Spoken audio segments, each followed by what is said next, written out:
ونستعينه ونستغفره ونؤمن به ونتوكل عليه ونعوذ بالله من شرور أنفسنا ومن سيئات أعمالنا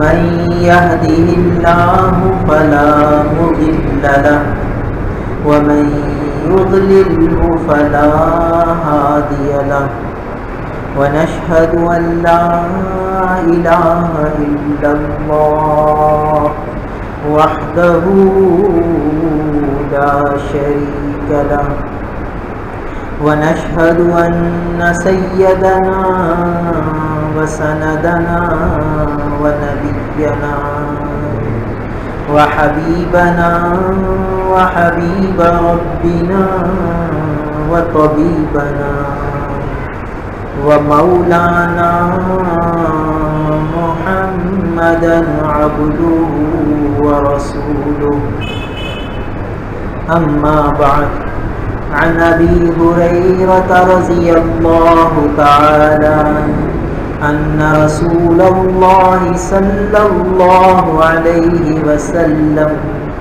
قال لأبي بن كعب رضي الله تعالى عنه أتحب أن أعلمك سورة لم ينزل في التوراة ولا في الإنجيل ولا في الزبور ولا في القرآن مثلها قال نعم يا رسول الله فقال رسول الله صلى الله عليه وسلم كيف تقرأ في الصلاة قال فقرأ القرآن فقال رسول الله صلى الله عليه وسلم والذي نفسي بيده ما أنزلت في التوراة ولا في الإنجيل ولا في الزبور ولا في القرآن مثلها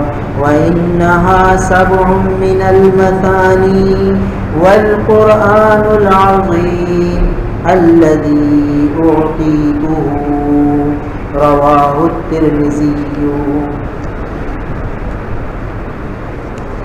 عن أبي هريرة رضي الله تعالى عنه أن رسول الله صلى الله عليه وسلم قال لا تجعلوا بيوتكم مقابرا وإن البيت الذي تقرأ البقرة فيه لا يدخله الشيطان رواه الترمذي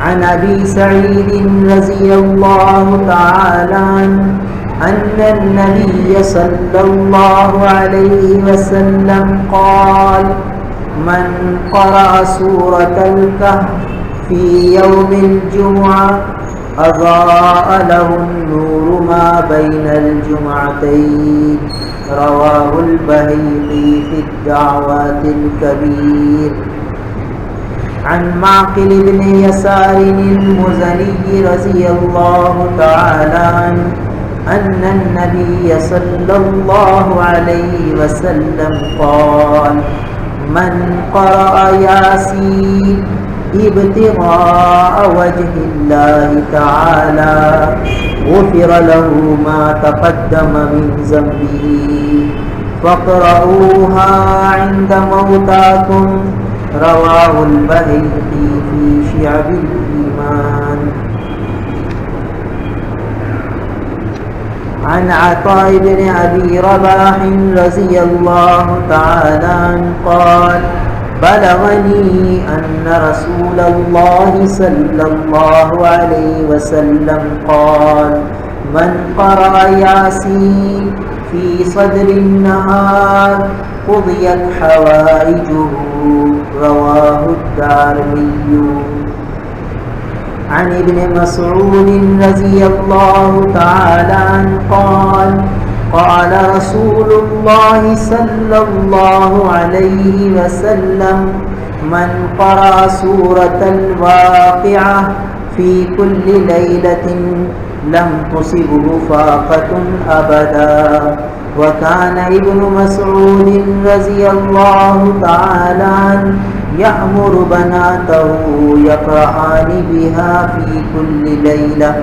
رواه البيهقي في شعب الإيمان.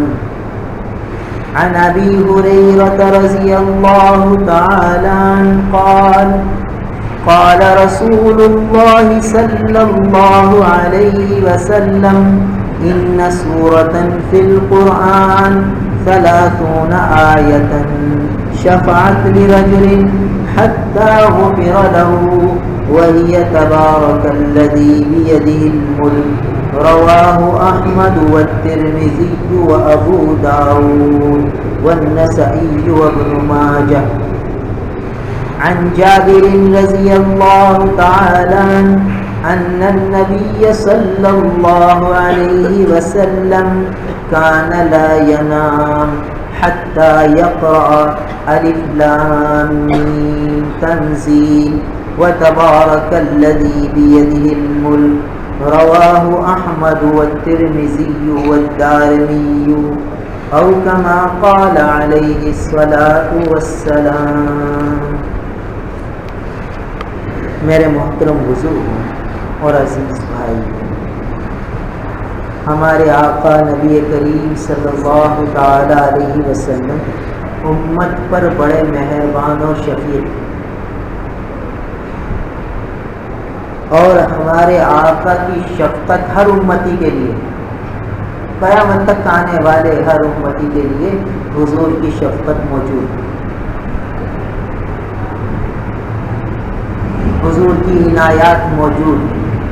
ہمارے آقا ہمیں ایسی چیزیں دے کر گئے جو حضور کے تحائف ہیں، حضور کے ہدایہ ہیں، جو ہر امتی کے لیے جو لینا چاہے۔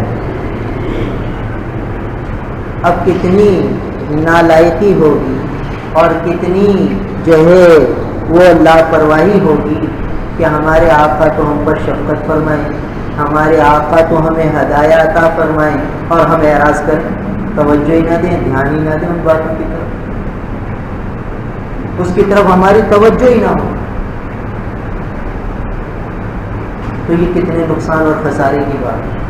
ایک طرف ہم اپنے آقا سے محبت کے دعوے کریں کہ ہمیں اپنے نبی سے محبت ہے، ہمیں اپنے نبی کی سے جو ہے لگاؤ ہے، تعلق ہے، اور دوسری طرف ہمارے آقا ہمیں ہدایت دے رہے ہیں، ہم لیں گے، اس سے اعراض کر لیں، تو یہ کیسی محبت ہے کہ محبوب تو ہمیں ہدیہ دے اور ہم وہ ہدیہ قبول ہی نہ کریں، محبوب ہم پر شفقت فرمائیں اور ہم اس کی طرف ان کی طرف توجہ ہی نہ کریں اور زندگی ایسے ہی گزاریں۔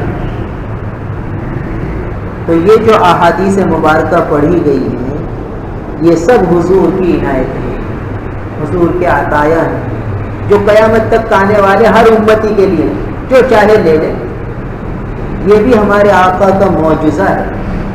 دیکھیے کوئی بزرگ ہے، وہ اپنے کسی جاننے والے کو، کسی محبت کرنے والے کو کوئی روپیہ دے گا، کوئی تحفہ دے گا، تو 10 آدمیوں کو دے گا، 20 کو دے گا، پھر اس کی وہ چیز ختم ہو جائے گی، ہر ایک کو تو وہ چیز نہیں دے سکتا۔ مگر ہمارے آقا نے ایسی ایسی چیزیں دے دی کہ ہر امتی اسے لے سکتے، بس لینے والا ہو، ہر امتی چاہے غریب ہو چاہے امیر ہو، وہ ان ہدایہ کو لے سکتا ہے، وصول کر سکتا ہے۔ گویا حضور ہر امتی کو دے رہے ہیں کہ لے لو۔ کتنی جو ہے وہ نالائقی ہوگی کہ ہم ان ہدایہ کو قبول ہی نہ کریں، اعراض کرتے چلے جائیں اور زندگی ایسے ہی گزار کر چلے جائیں، اور ان ہدایہ اور تحائف سے فائدہ حاصل نہ کریں۔ تو یہ کیوں دیے تھے حضور نے؟ کہ میری امت کا ہر امتی، ہر فرد امت ان سے فائدے حاصل کرے، دنیا کے بھی، قبر کے بھی، آخرت کے بھی، کیونکہ حضور شفیق ہیں امت، ہر فرد امت کے لیے، ہر امتی کے لیے اللہ کے محبوب اپنے دل میں درد رکھتے ہیں، محبت رکھتے ہیں، تو انہیں ایسی چیزیں دے گئے جو ان کو دنیا میں بھی کارآمد ہوں، قبر میں بھی کام دیں اور قیامت میں بھی کام اور جنت تک پہنچائیں۔ ایسی مبارک چیزیں حضور دے کر گئے۔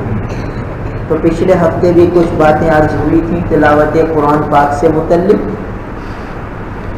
کیونکہ رمضان المبارک کا مہینہ یہ قرآن سے تعلق کا مہینہ ہے، قرآن کے نزول کا مہینہ ہے، اور پھر وہ برکتیں ہمیں سارا سال نصیب ہوں، اس کے لیے یہ بات عرض کی تھی کہ بھائی جس طرح آدمی مین لائن سے، بجلی کی مین لائن سے ایک تار لے لے اس کے گھر میں بجلی آ جائے گی، تو ایسے ہی رمضان المبارک کی خیروں اور برکتوں سے ہم تار جوڑ لیں۔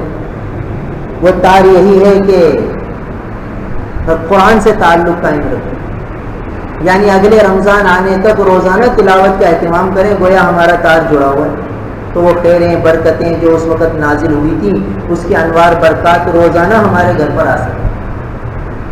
بھائی یہ جو انوار اور برکات ہوتے ہیں وہ ایسی چیز نہیں کہ فیوز ہو جائیں ختم ہو جائیں، یہ لافانی چیزیں ہوتی ہیں، ہمیشہ باقی رہنے والی چیزیں ہوتی ہیں۔ تو وہ صرف رمضان کے لیے خاص نہیں ہے، رمضان میں وہ نازل ہوتی ہیں، اور اب اگر کوئی تعلق جوڑ لے تو مستقل اس کو یہ برکتیں ملتی رہتی ہیں۔ تو وہ اس رمضان کی برکتوں سے تار جوڑنے کا طریقہ یہ ہے کہ ہم روزانہ قرآن پاک کی تلاوت کریں، مستقل اپنا معمول رکھیں، کبھی بھی قرآن کی تلاوت کا ناغہ نہ ہو، اور اگر ایک دن مشغولی کی وجہ سے، مصروفیت کی وجہ سے رہ جائے، اگلے دن اس کو پورا کر دیں، یعنی چھوڑیں نہیں۔ اور پھر حضور اکرم صلی اللہ علیہ وسلم نے ایسی صورتیں بیان فرمائیں قرآن پاک کی کہ انہیں روزانہ ہمیں پڑھنا ہے، تاکہ اس کے انوار برکات اور زیادہ حاصل ہو جائیں۔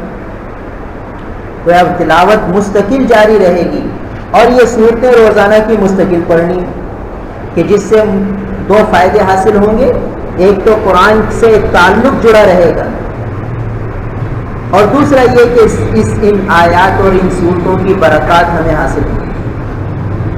تو حضور اکرم صلی اللہ علیہ وسلم ہر امتی کا تعلق قرآن سے جوڑنا چاہتے ہیں کہ قرآن سے جڑ جائے، تو یہ جب قرآن سے جڑ جائیں گے تو پھر کہیں بھٹکیں گے نہیں، پھر انہیں کبھی پریشانی نہیں ہوگی، انہیں کوئی تکلیف نہیں ہوگی۔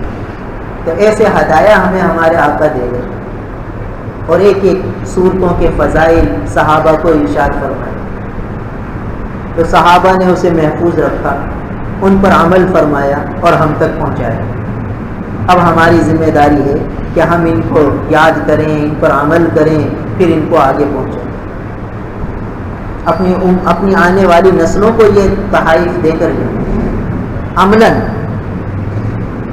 عملاً یہ سکھائیں کہ ہمارے بچے کو بھی ہمارے دادا سورہ یاسین روز پڑھتے تھے، ہمارے دادا ہر جمعے کو سورہ کاف پڑھتے تھے، عملاً یہ دے کر جائیں،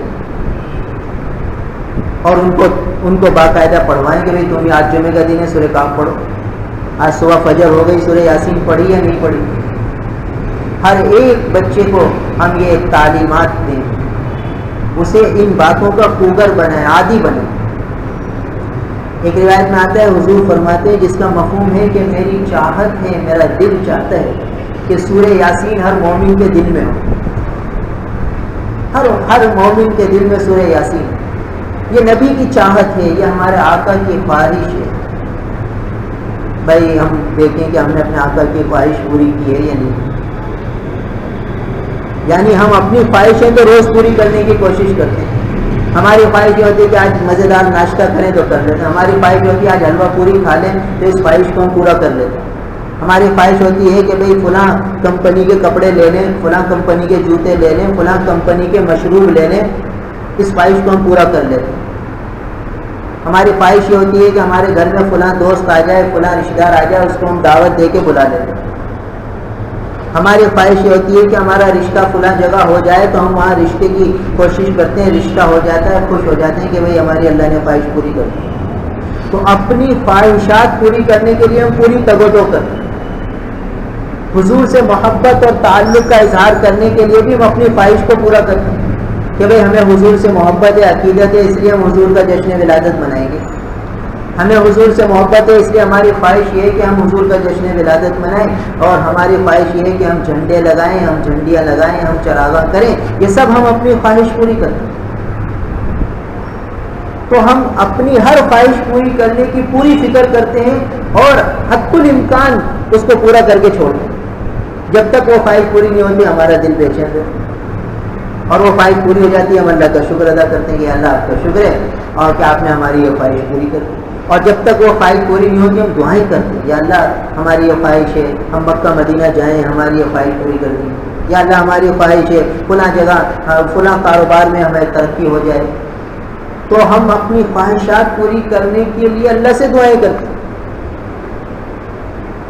اور یہ روایت میں آتا ہے کہ اللہ کے محبوب فرماتے ہیں کہ میری چاہت ہے, میری خواہش ہے کہ سورہ یاسین میرے مومن کے ہر مومن کے دل میں ہو, یعنی اسے حفظ اور زبانی یاد ہو. تو ہم نے اللہ سے کتنی دفعہ دعائیں کی ہیں کہ یا اللہ حضور کی یہ چاہت میں پوری کر دوں, میں بھی حضور کا امتی ہوں, مجھے اپنے آقا سے محبت ہے, حضور سے مجھے محبت ہے, تو میرے حضور کی یہ چاہت میں پوری کروں اور مجھے سورہ یاسین زبانی یاد ہو جائے. یا اللہ مجھے اس کی توفیق دے. کتنی مرتبہ دعائیں مانگی, اپنی خواہش کے لیے کتنی دعائیں مانگی اور حضور کی خواہش پوری ہو جائے اس کے لیے کتنی کوشش کی ہے, کتنی تگودو کی ہے, کتنی دعائیں مانگی, کتنا سورہ یاسین کو یاد کرنے کی کوشش کی. تو ہمارے آقا کی خواہش تو یہ ہے, اور ہم اپنے آقا کی خواہش پوری کرنے کی فکر ہی نہیں کرتے اور دعوے کرتے ہیں ہمیں اپنے نبی سے محبت ہے, ہمیں عشق رسول ہے. کیسا ہمارا عشق رسول ہے کہ ہم اپنے جن سے عشق ہے ان کی خواہش کو پورا کرنے کی توجہ نہیں کرتے, اس کے لیے تدبیر اختیار نہیں کرتے, اس کے لیے صورتیں اختیار نہیں کرتے. حالانکہ یہ ہونا چاہیے کہ ہم گھر کے ہر بچے کو کہیں کہ نہیں بھائی ہمارے آقا کی خواہش ہے کہ یہ سورہ یاسین تمہیں یاد ہو, تم یاد کرو زبانی, بچے کو یاد کروا دو. ہماری خواہش ہے کہ ہمارا بچہ اعلیٰ اسکول میں پڑھے تو انگریزی کی اس کو کتنی پوئمز یاد ہو جاتی, پھر ہم خوش ہوتے ہیں کہ دیکھو ہمارے بچے نے یہ پوئم یاد کر لی, یہ پوئم یاد کر لی, بھائی دیکھو ماشاءاللہ ہمارا بچہ کتنا اچھا جا رہا ہے. تو ہم خوش ہوتے ہیں بھائی ہمارے بچے نے سورہ یاسین یاد کی یا نہیں کی. جو ہمارے آقا کی خواہش ہے وہ پوری ہوئی یا نہیں ہوئی, اب بتائیے. اب ہم اس حال میں دنیا سے چلے تو بتائیے یہ عشق جو ہمارا دعوے والا ہے یہ کوئی قبر میں کام دے گا؟ کیا یہ عشق ہمیں حضور کی شفاعت دلوا دے گا؟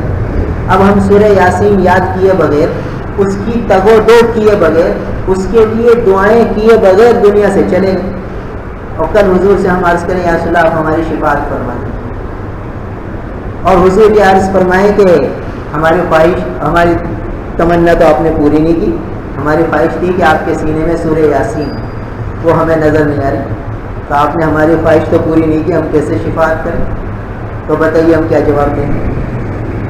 کیا اس وقت ہمارا حال ہوگا؟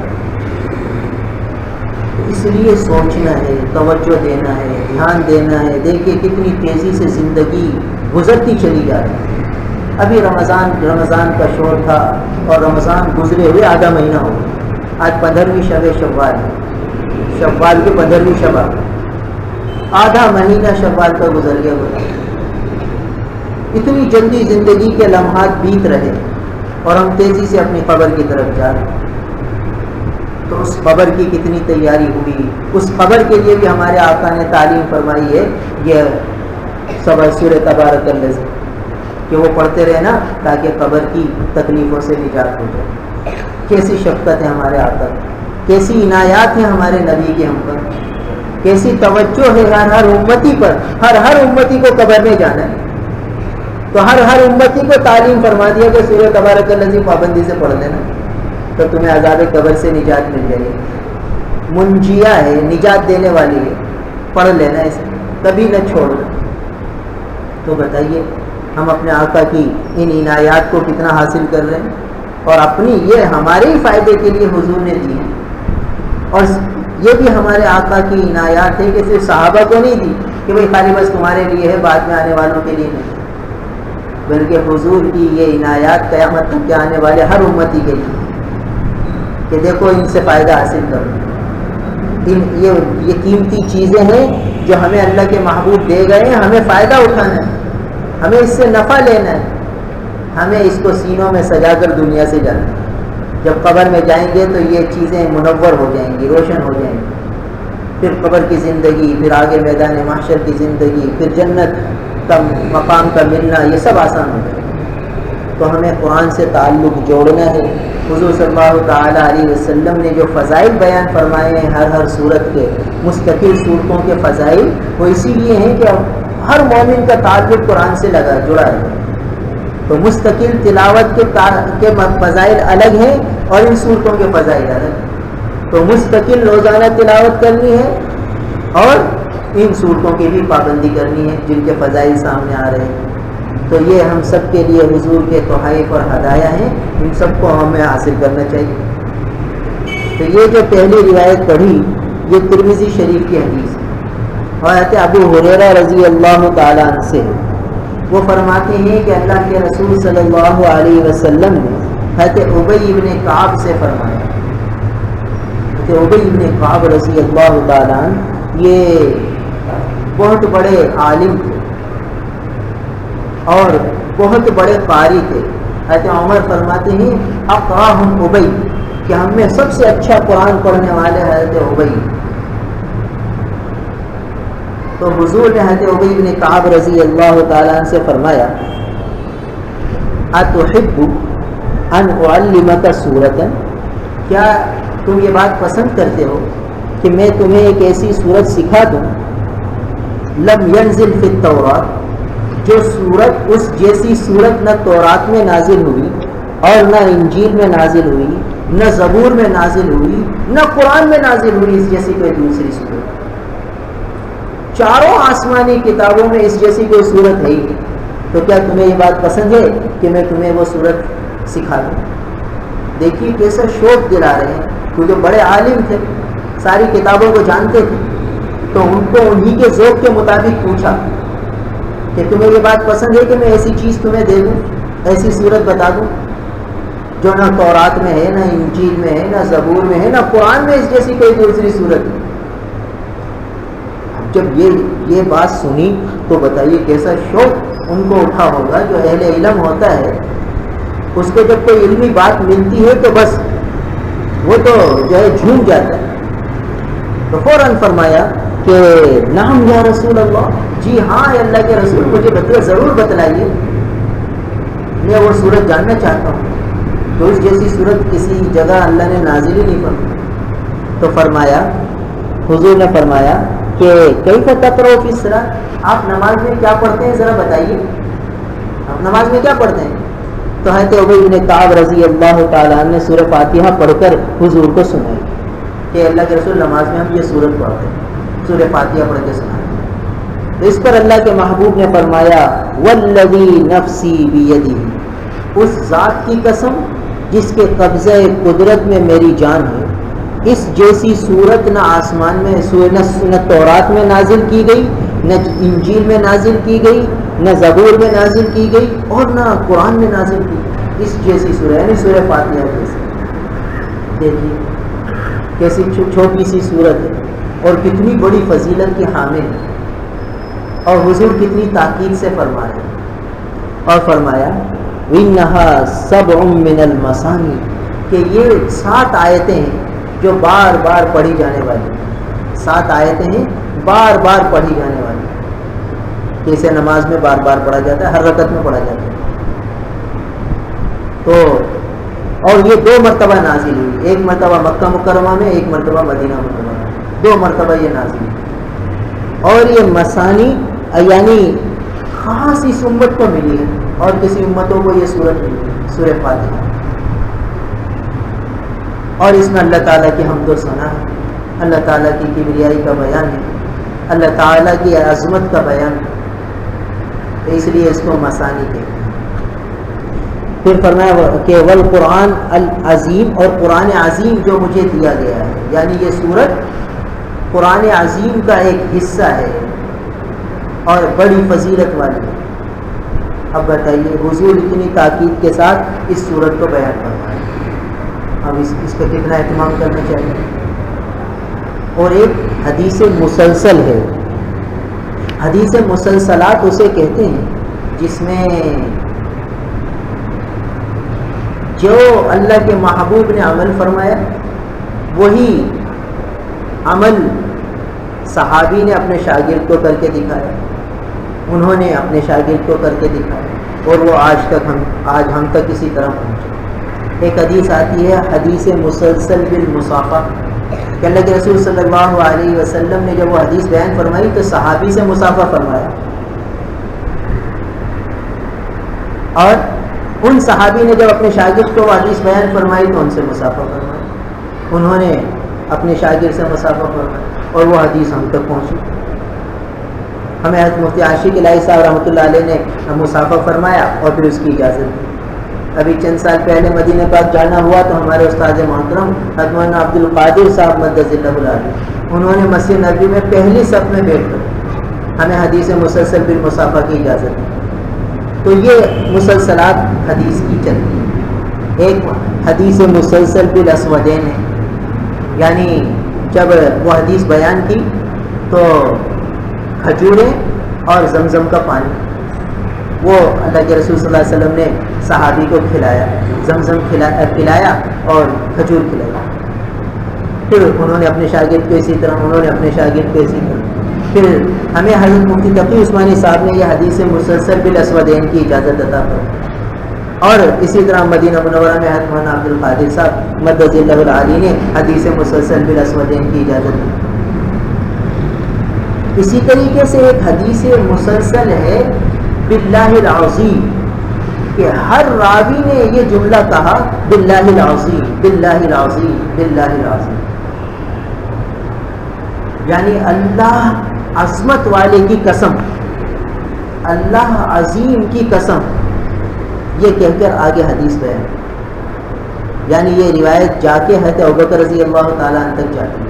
حضرت ابوبکر رضی اللہ تعالیٰ عنہ نے جب اپنے شاگرد کو بیان فرمائی تو انہوں نے فرمایا کہ باللہ العظیم، اور حضرت ابوبکر صدیق رضی اللہ تعالیٰ عنہ کو جب حضور صلی اللہ علیہ وسلم نے بیان فرمائی یہ حدیث تو فرمایا باللہ العظیم، اور فرمایا کہ یہ حدیث مجھ سے حضرت جبرائیل نے بیان کی فرمائی ہے، حضرت جبرائیل فرماتے ہیں باللہ العظیم، حضرت جبرائیل فرماتے ہیں کہ اللہ تعالیٰ نے فرمایا، جس کا مفہوم یہ ہے کہ میری عزت اور عظمت اور جلال کی قسم، جو سورہ فاتحہ بسم اللہ کے ساتھ پڑھتا ہے، جو سورہ فاتحہ ایک مرتبہ بسم اللہ کے ساتھ پڑھتا ہے تو اللہ تعالیٰ اتنے خوش ہوتے ہیں کہ اس کی برائیاں نیکیوں میں بدل دیتے ہیں۔ بتائیے، باللہ العظیم، اس قسم کے ساتھ یہ حدیث آئی،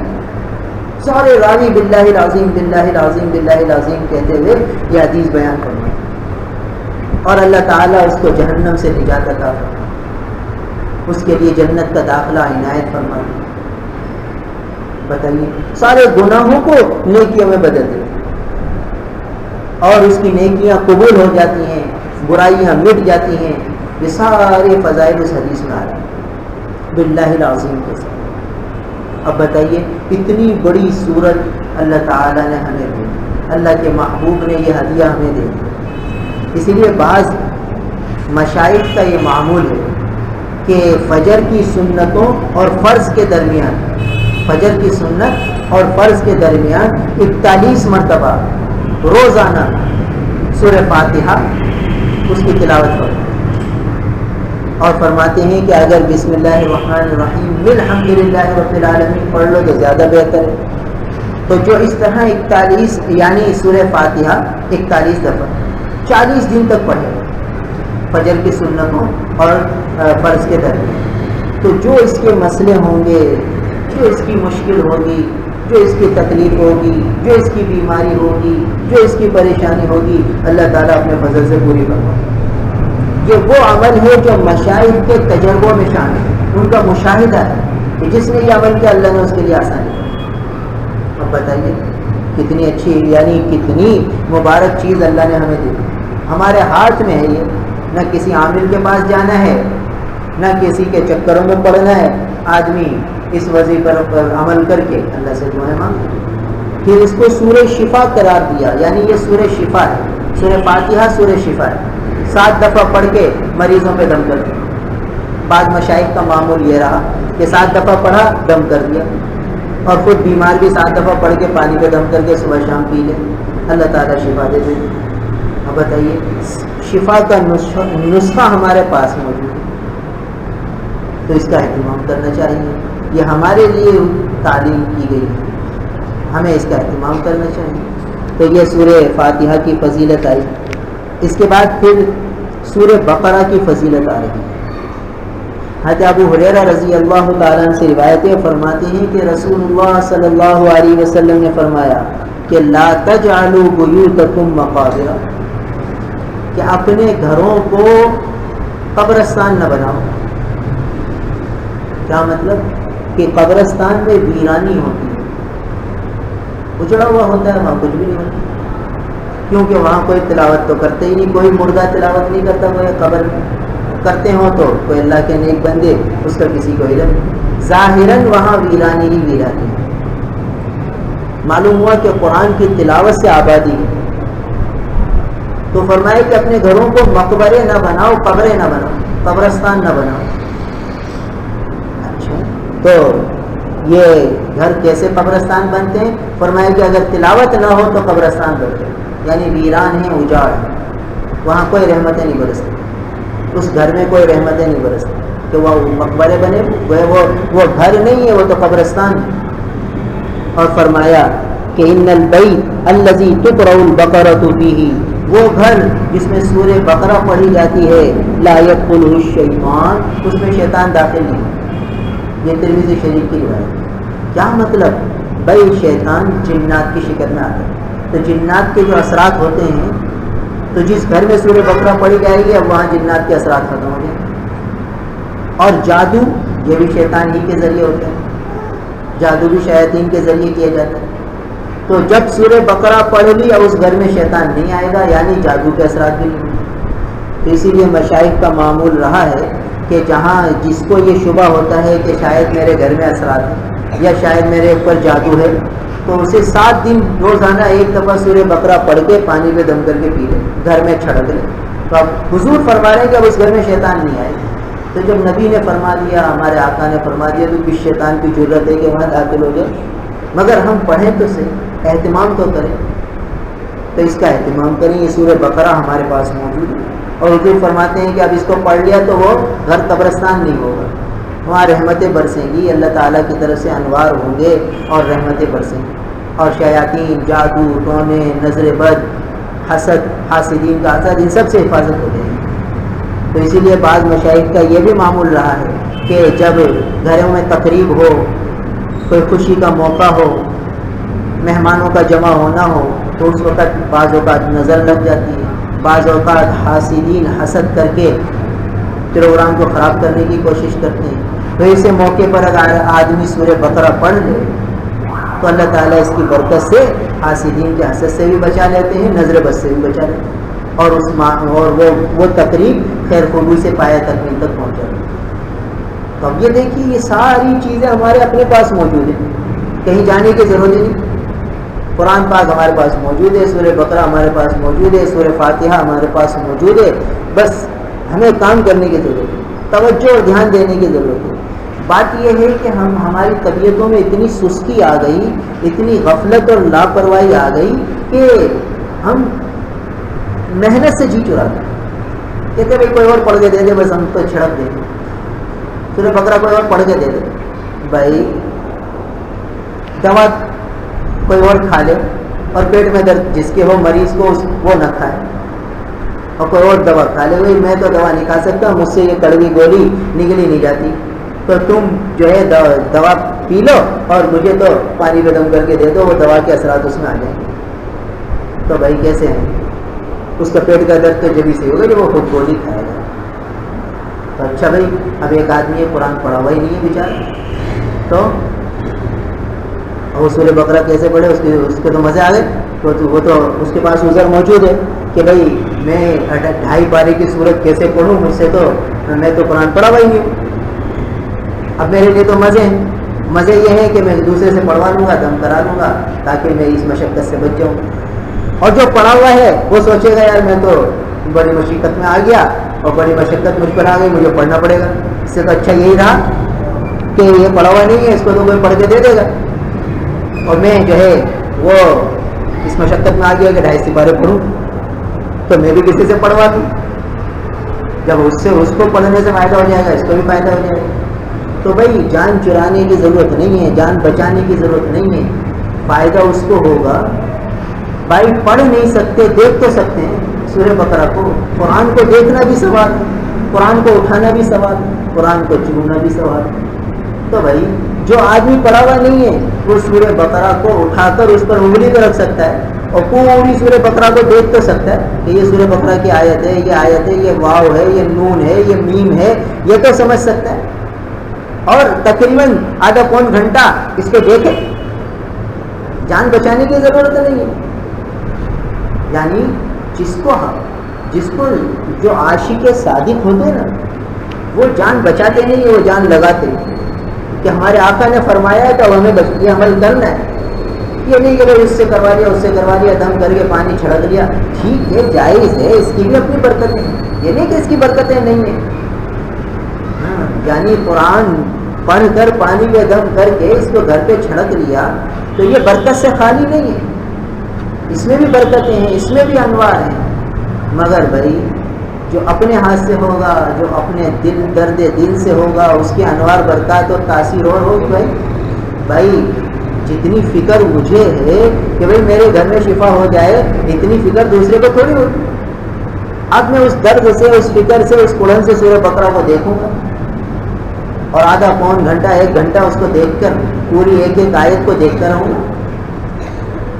اور پھر اپنے اوپر یہ بھی ہوگا کہ دیکھو کتنی عمر ہو گئی، میں قرآن نہیں پڑھ سکتا. چھوٹے چھوٹے بچے پڑھ لیتے ہیں، حافظ قرآن بن جاتے ہیں. میں اتنا بڑا ہو کر بھی قرآن نہیں پڑھ سک رہا، تو مجھے قرآن سیکھنا چاہیے.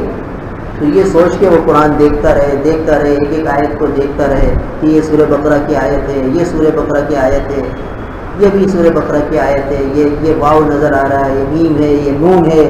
ہر حرف کو غور سے دیکھتا رہے. اور یہ کہ یہ اللہ کی کتاب ہے، یہ اللہ کی کتاب ہے، یہ سچی کتاب ہے.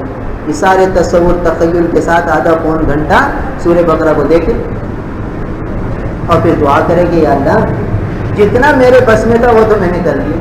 پڑھ نہیں سکتا، دیکھ سکتا تھا، اٹھا سکتا تھا، چھو سکتا تھا، یہ سارے تو میں نے کر لیے. پڑھنے سے میں معذور ہوں، پڑھ نہیں سکتا. اس کمی کوتاہی کو معاف فرما دیجئے. اور ہمارے آقا نے جو اس کے انوار برکات فرمائے ہیں، جو فضائل ارشاد فرمائے، وہ مجھے پورے عطا فرما دیجیے. میرے گھر سے جنات کو نکال دیجیے، میرے گھر سے جادو کے اثرات کو آپ ہی ختم فرما دیجیے. سورہ بقرہ کو میں نے دیکھ لیا، پڑھ نہیں سکتا مگر دیکھ سکتا ہوں، تو دیکھنے کا کام یا اللہ میں نے کر لیا. اب جو میرے بس میں تھا یا اللہ وہ میں نے کر لیا، جو آپ کے اختیار میں وہ آپ کر لیجیے. اب بتائیے اللہ کی رحمت کیسی متوجہ ہوگی.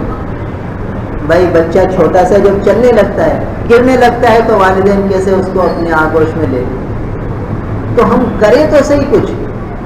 ہم تو بس یہ کہ ٹھیک ہے بھائی سورہ بقرہ پڑھنی، اچھا بھائی کسی طالب علم کو کہہ دیا، بھائی کسی گھر میں کسی کو کہہ دیا اور خود جان بچائے. جان بچائے نہیں بلکہ ہمت کرے اور ان چیزوں پر فضائل کو حاصل کرنے کی کوشش کرے کہ ہر فضیلت کو میں حاصل کروں اور کوئی بھی فضیلت سے میں محروم نہ رہوں. تو یہ سورہ بقرہ کی فضیلت سامنے آئی کہ اس کے پڑھ لینے سے کیا ہوگا کہ جنات کے شیاطین کے اثرات سے حفاظت ہو جائے گی، جادو ٹونے سے حفاظت ہو جائے گی، نظر بد سے حفاظت ہو جائے گی، حاسدین کے اثر سے حفاظت ہو جائے گی. تو اتنے سارے فائدے اس سورۃ مبارکہ سے مل سکتے ہیں. پھر اگلی سورت حضرت ابو سعید خدری رضی اللہ تعالیٰ عنہ سے روایت ہے، فرماتے ہیں کہ رسول اللہ صلی اللہ علیہ وسلم نے فرمایا کہ جو سورہ کہف کو جمعے کے دن پڑھے، آج جمعے کا دن گزرا تو سورہ کہف جمعے کے دن پڑھے، اضاء لہ النور ما بین الجمعتین، تو اللہ تعالیٰ اس کے لیے ایک نور کو روشن فرمائیں گے جو 2 جمعوں کے درمیان اس کے پاس رہے. کیا مطلب؟ علماء نے اس کا ایک مفہوم یہ بیان فرمایا کہ ایک جمعے سے لے کر دوسرے جمعے تک اس کے لیے آسانیاں سہولتیں ہو جائیں گی، اس کے کاموں کی رکاوٹیں دور ہو جائیں گی اور اس کو اللہ تعالیٰ اپنی حفاظت میں لیں گے. اور بعض نے فرمایا کہ اس کے پڑھنے سے دل پر ایک خاص نور پیدا ہوگا، انوار ہوں گے، اس کی برکت سے اعمال صالحہ کی طرف رغبت ہوگی، گناہوں سے بچنے کی ہمت ہوگی، گویا اس کے پڑھ لینے سے ایک نور آئے گا دل میں جو ایک ہفتے تک رہے گا اگلے جمعے تک، کہ اس نور کی برکت سے گناہوں سے قوت مدافعت ہو جائے گی اور نیکیوں کی طرف رغبت ہو جائے گی. گناہوں سے بچنا آسان ہو جائے گا، نیکیوں کا کرنا آسان ہو جائے گا. اور بتائیے کتنے کام کی چیز ہے. اور ہر جمعے آدمی پابندی سے پڑھے. ہمارے مشائخ کا معمول رہا ہے کہ جمعے کے دن سورہ کاف پڑھے. جمعے کے دن نہیں تو شب جمعہ میں ہی پڑھ لے، شب جمعہ میں پڑھ لے، جمعے کے دن پڑھ لے، مغرب سے پہلے اس کو روز پڑھ لے. تو اس کے یہ برکات حاصل ہوں گے کہ ایک نور اللہ تعالیٰ عطا فرمائے جو پورے ہفتے اس کے ساتھ رہے گا، اور اس کی برکت سے پھر اعمال صالحہ کی توفیق ملے. تو اب جو پڑھے ہوئے ہیں وہ پڑھ لیں، جو نہیں پڑھے ہوئے وہ دیکھ لیں، اس کو پوری صورت کو غور سے دیکھ لیں اور دعا کریں اللہ تعالیٰ سے کہ اس کے پورے انوار برکات یا اللہ ہمیں نصیب فرمائیے. ہم پڑھ نہیں سکتے، ہم دیکھ سکتے، ہم نے دیکھنے کا کام کر لیا. یہ جمعے کے معمول کے اعتبار سے. اور اب آگے سورہ یاسین. حدیث میں آتا ہے حضرت معقل ابن یسار المزنی رضی اللہ تعالیٰ عنہ سے روایت ہے، فرماتے ہیں کہ نبی صلی اللہ علیہ وسلم نے فرمایا کہ جو سورہ یاسین اللہ تعالیٰ کی رضا کے لیے پڑھے گا، کہ میں اللہ کو راضی کرنا چاہتا ہوں، میرے اللہ راضی ہو جائے، میرے خالق میرے مالک مجھ سے راضی ہو جائے، اس لیے میں سورہ یاسین پڑھ رہا ہوں. غفر له ما تقدم من ذنبه، اس کے سارے پچھلے گناہ معاف ہو گئے. ہم بتائیے سارے گناہوں کی بخشش کا ذریعہ بن گئے. اب یہ صغیرہ گناہ تو ایسے معاف ہو گئے، اور پھر اللہ سے دعا کر لے یا اللہ صرف صغیرہ آپ نے معاف فرما دی، کبیرہ بھی آپ معاف فرماتے ہیں. میں توبہ کرتا ہوں، سچی توبہ کرتا ہوں، یا اللہ کبیرہ بھی معاف فرما دی. تو بتائیے صغیرہ اس سے معاف ہو گئے، تھوڑا سا ندامت اختیار کر کے کبیرہ بھی معاف کروا دی تو بالکل کھاتا روز کا روز صاف ہو گیا. روز آدمی سورہ سے یاسین پڑھ کر اس طرح دعا کر. اور پھر حدیث میں آتے ہیں فقرؤوها عند موتاکم، کہ اپنے مردوں کے پاس اس کو پڑھو. کیا مطلب کہ جس پر سکرات کا عالم طاری ہو تو اس کے پاس سورہ یاسین پڑھنے سے اس کے لیے آسانی ہو جاتی ہے، روح نکلنے میں آسانی ہو جاتی ہے. یا یہ ہے کہ جو دنیا سے رخصت ہو چکے ہیں مرحومین، ان کو پڑھ کر ایصال ثواب کریں، سورہ یاسین پڑھ کر ایصال ثواب کریں، تو اس سے ان کو زیادہ فائدہ ہوتا ہے. ان کو خوشی ہوتی ہے کہ ہمارے بعد والے ہمیں ہدیے تحفے بھیج رہے ہیں اور سورہ یاسین جیسی صورت بھیج رہے ہیں. بتاؤ. اور سورہ یاسین قرآن کا دل ہے، اور حضور کی چاہت ہے کہ یہ ہر مومن کے دل میں ہو، یعنی ہر مومن کو یاد ہو. تو آج جو پڑھ سکتا ہے وہ آگے قدم بڑھائے، اس کو یاد کرے، ایک ایک آیت روز یاد کرتا رہے. بھائی شوہر بیوی کو سنائے، بیوی شوہر کو سنائے، اس طریقے سے یاد کرے. بھائی بہن کو سنائے، بہن بھائی کو سنائے، ایک ایک آیت روز یاد کرتے یاد ہو جاتی ہے چند دنوں میں انشاءاللہ. توجہ اور دھیان کی ضرورت ہے. تو اس طرح کہیں جانے کی ضرورت ہی نہیں، گھر ہی میں یاد ہو سکتی ہے، تھوڑی سی توجہ دھیان کرنے سے یاد ہو جائے. اور تو یہ سورہ یاسین کی فضیلت سامنے آئی. اگلی روایت فرمائی کہ حضرت عطا ابن ابی رباح رضی اللہ تعالیٰ عنہ سے روایتیں فرماتے ہیں مجھے یہ بات پہنچی ہے کہ رسول اللہ صلی اللہ علیہ وسلم نے فرمایا کہ جو سورہ یاسین کو دن کے شروع میں پڑھ لے گا تو اس کی ساری ضرورتیں اللہ تعالیٰ پوری فرمائیں. قضیت حوائج، اس کی حوائج، اس کی ضروریات اللہ تعالیٰ پوری فرمائیں. بتائیے اس دن کے آغاز میں، جیسے کہ پہلے بھی بتلایا تھا کہ فجر کی نماز کے بعد سونا مکروہ ہے، تو آدمی فجر کے بعد سورہ یاسین پڑھ لے اور تلاوت قرآن کر لے تو یہاں تک کہ اشراق کا وقت ہو جائے، اشراق پڑھ کے گھر چلا جائے، پھر سو جائے. مگر اشراق تک جاگنے میں یہ فائدہ ہو جائے گا کہ سورہ یاسین کی فضیلت مل جائے گی. تو وہی بات جو پڑھ سکتے ہیں وہ پڑھیں، اور جو نہیں پڑھ سکتے وہ دیکھیں. کم از کم 10-15 منٹ قرآن ہاتھ میں لے کر دیکھیں.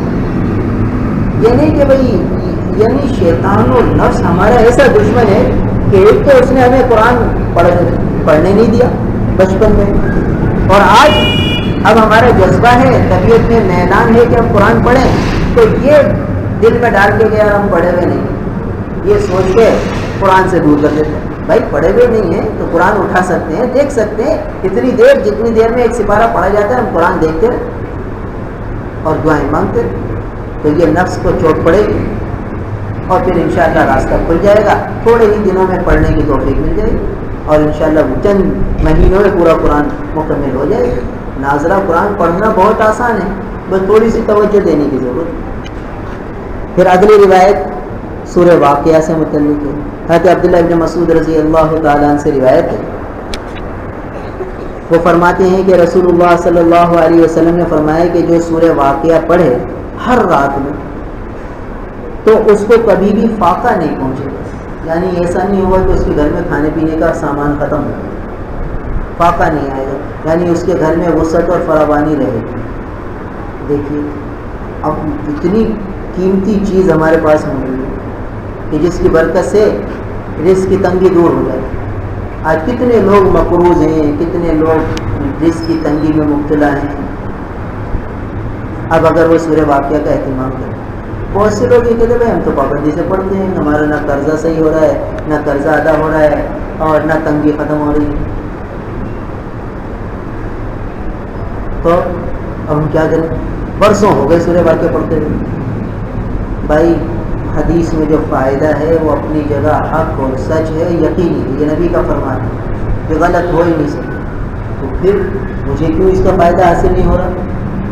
بھائی ڈاکٹر نے کہا کہ یہ دوائیں آپ استعمال کریں اور اس کے ساتھ یہ پرہیز کریں.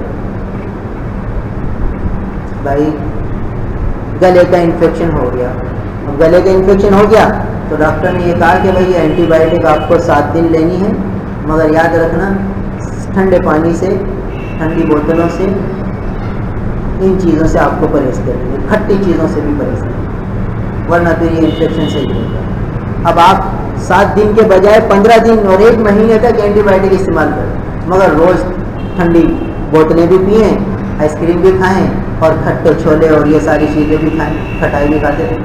اور کہیں ڈاکٹر صاحب آپ تو کہہ رہے تھے کہ 7 دن کھانی ہے اور انشاءاللہ ٹونسلز ختم ہو جائیں گے, گلے کا انفیکشن سے ہو جائے گا. میں تو 1 مہینے کھا کر آ رہا ہوں, وہی کہ وہی نوعیت ہے اور بلکہ تکلیف بڑھ رہی ہے. تو ڈاکٹر صاحب کہیں گے کہ بھائی تو بہت اچھی اینٹی بائیوٹک ہے اور 7 دن میں یہ عام طور پر فائدہ کرتی ہے, آپ یہ بتائیں کہ آپ نے کھٹائی کھائی تھی؟ میں کہا ہاں وہ تو میں چھوڑ ہی نہیں سکتا. اور جو ہے آپ نے وہ کھائی تھی مٹھائی ہے کہ ٹھنڈا پانی کا, وہ تو میں چھوڑ ہی نہیں سکتا. درمیانی معتدل پانی تو مجھ سے پیا ہی نہیں جاتا, کیا سے نہیں کچھ, جب تک کہ میں اب ٹھنڈا پانی نہ وہ تو میں نہیں چھوڑ سکتا. ڈاکٹر صاحب کہیں گے بھائی تیرا علاج نہیں ہو, تجھے یہ دوا فائدہ نہیں دے. حالانکہ یہ میں نے سینکڑوں مریضوں پر استعمال کیا ہے, یہ نسخہ سب کو فائدہ ہو گیا, تجھے نہیں ہوگا اس لیے کہ تو بد پرہیزی کر. تو بھائی اس صورت کے بعد بھی اگر کسی کو فائدہ نہیں ہو رہا تو ضرور وہ بد پرہیزی میں ملے گا. بد پرہیزی کیا ہے؟ معاملات کی خرابی, قطع رحمی, رشتے ناتوں کا توڑنا, اور جو ہے معاملات اور لین دین میں صحیح نہ ہونا, اور کتنے عوارضات ہیں جس کی وجہ سے بے برکتیاں آتی ہیں. تو اب یعنی برکت حاصل کرنے کا نسخہ بھی استعمال کر رہا ہے اور بد پرہیزیاں بھی کر رہا ہے, تو پلس مائنس مائنس ہی, اس لیے فائدہ نہیں کرتا. تو حضور کا فرمان تو سچ ہے اور یہ مجرب ہے, اور برسوں بزرگوں نے اس پر تجربہ کیا ہے کہ جو صحیح طریقے سے اس پر عمل کرے گا تو اس کے گھر میں فاقہ نہیں ہے. تو بہرحال حضرت ابن مسعود رضی اللہ تعالیٰ نے اپنی بیٹیوں کو بھی حکم دیتے تھے کہ وہ اس کو ہر رات میں پڑھیں. تو بھائی وہ اپنی بیٹیوں کو نصیحت فرماتے ہیں. معلوم ہوا کہ اپنی اولاد کو بھی اس کی تاکید کرنی چاہیے کہ بھئی یہ پابندی سے پڑھیں. آج کتنے لوگ ہیں جہیز میں ہر چیز دیں گے بیٹی کو, سونا بھی خوب کروا کے دیں گے, اور بھئی جہیز میں اچھے سامان کرا کے دیں گے. بھائی بیٹی کو سورہ واقعہ بھی یاد کرا دی کہ نہیں, آگے کی زندگی میں کوئی فاقہ نہ آ جائے, کوئی تکلیف نہ آ جائے, یہ دولت بھی اس کو دی ہے کہ نہیں. تو پتہ چلا کہ بیٹی تو قرآن پڑھتی, سونے کے زیور بھی دلوا دیے, جیسے بازار میں لے جاتے دلواتے ہیں, باقاعدہ 2-2 3-3 4-4 چکر لگواتے ہیں, اپنا دکان چھوڑتے ہیں, اپنا کاروبار چھوڑتے ہیں. بھائی بیٹی کی پسند ہے, اب بیچاری آپ اپنے گھر کی ہو رہی ہے, تو بھائی اس کو جو ہے اچھے سے اچھا زیور دلاؤ, جو اس کی خواہش مرضی ہے ویسا دیں. ایک دکان سے پسند نہیں آ رہا, دوسری دکان سے آج نہیں کل چلے جائیں گے, کراچی چلے جائیں گے, اعلیٰ سے اعلیٰ ڈیزائن لیں گے. بھائی یہ میری بیٹی ہے, اس کو میں ہر چیز دوں. بھائی یہ ساری چیزیں دے رہے ہیں. سورہ واقعہ کا کبھی اس سے پوچھا کہ بیٹی تجھے یاد ہو گئی ہے, پابندی سے پڑھتی ہو؟ یہ بھی والدین کی ذمہ داری ہے. تو بہرحال یہ مبارک صورتیں ہیں, جس کی پابندی ہمیں کرنی چاہیے. آگے سورہ واقعہ، سورہ سجدہ، ان کے بھی فضائل آ رہے ہیں اور مختلف آیتوں کے صورتوں کے بھی فضائل ہیں. خلاصہ ساری باتوں کا بھائی یہ ہے کہ یہ ہماری زندگی کا معمول بن گیا ہے. یہ صورتیں جیسے روٹی، ناشتہ، چائے یہ ہماری زندگی کے معمولات بن چکے ہیں، ایسے یہ مبارک صورتیں جو ہمارے آقا کی طرف سے ہمارے لیے عنایات ہیں، ان کے ہدایہ اور تحائف ہیں، یہ ہماری زندگی کا وظیفہ حیات بن گیا. اللہ تعالیٰ ہم سب کو الحمدللہ رب العالمین والعاقبۃ للمتقین والصلاۃ والسلام علی رسولہ محمد وآلہ واصحابہ اجمعین. اللہم انت السلام ومنک السلام تبارک یا ذا الجلال والاکرام. نستغفر اللہ ونتوب الیہ، نستغفر اللہ ونتوب الیہ. یا اللہ ہمارے گناہوں کو معاف فرما دیجیے، ہماری غفلتوں کو دور فرما دیجیے. ہمارے آقا نبی کریم صلی اللہ علیہ وسلم پر کروڑ کروڑ رحمتیں نازل فرما دیجیے. ہمارے آقا نبی کریم صلی اللہ علیہ وسلم پر کروڑ کروڑ درود و سلام پہنچا دیجیے. یا اللہ حضور نے ہم پر بڑی شفقتیں فرمائی، ہر شفقت کے بدلے یا اللہ ہمارے آقا پر کروڑ کروڑ رحمتیں نازل فرمائی. یا اللہ حضور کی چاہت ہے کہ سورہ یاسین ہر مومن کے دل میں ہے. یا اللہ ہمیں اپنے آقا کی اس چاہت کو پورا کرنے والا بنا دیجیے. ہماری اولادوں کو بھی حضور کی اس چاہت کو پورا کرنے والا بنا دیجیے. یا اللہ سورہ یاسین ہمارے دل میں محفوظ کر دیجیے. اس کی پابندی، اس کی تلاوت کا اہتمام ہمیں نصیب فرما دیجیے. یا اللہ سورہ کہف، سورہ یاسین، سورہ واقعہ، سورہ سجدہ، سورہ ملک، یا اللہ حضور نے ان کی تاکیدات کا ارشاد فرمایا ہے.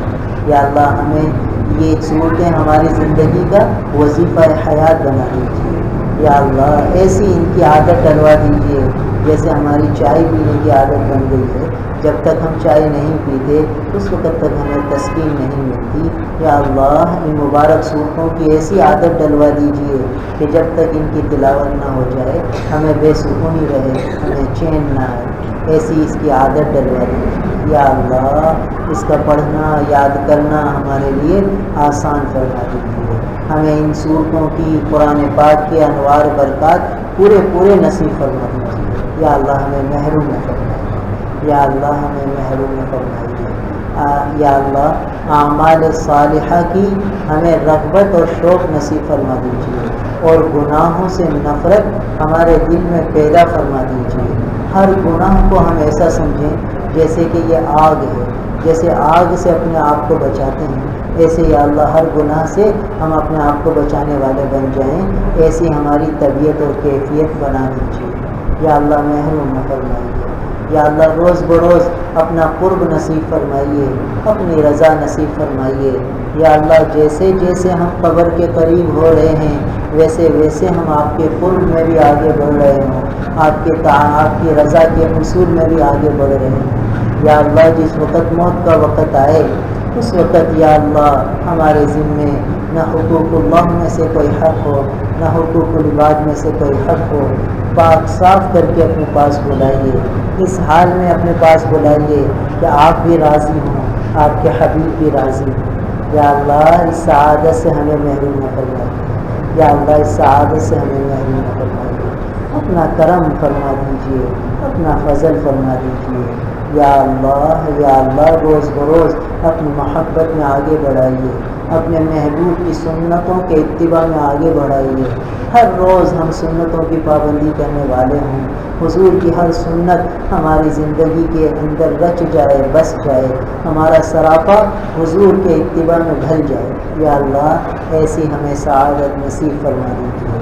ہمیں اپنے محبوب کی سچی محبت سے نوازیے، اپنے محبوب کی کامل اتباع سے نوازیے.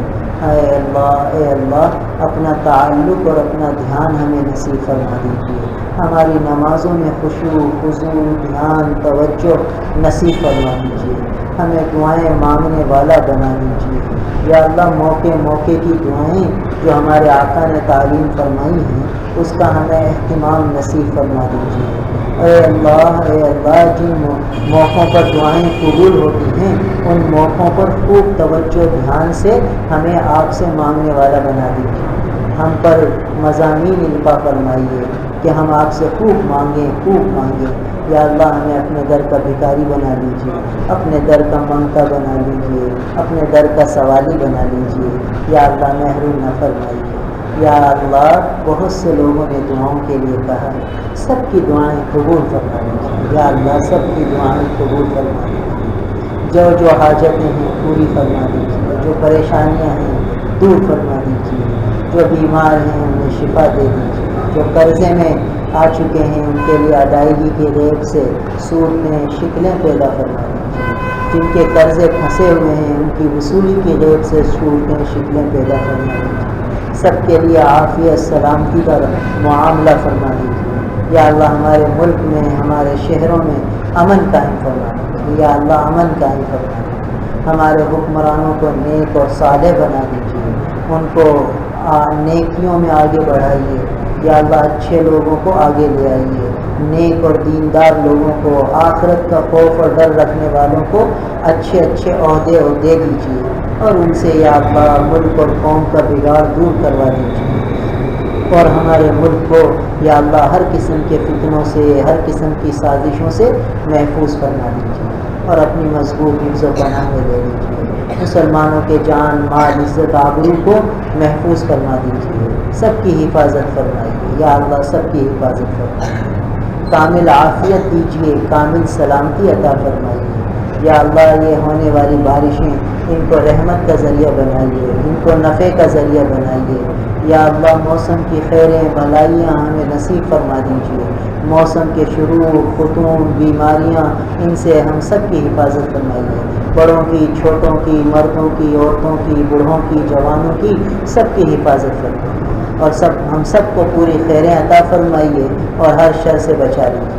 اللہم انا نسألک الخیر کلہ ونعوذ بک من الشر کلہ، نسألک الہدی والتقى والعفاف والغنى۔ اللہم انا نسألک العافیہ ونسألک دوام العافیہ ونسألک تمام العافیہ ونسألک الشکر علی العافیہ۔ یا اللہ ہماری دعاؤں کو اپنے محبوب نبی کریم صلی اللہ علیہ وسلم کے وسیلے سے قبول فرما لیجیے، اولیاء کاملین کے طفیل ہماری دعاؤں کو قبول فرما لیجیے، اپنی رحمت کاملہ کے صدقے ہماری دعائیں قبول فرما لیجیے۔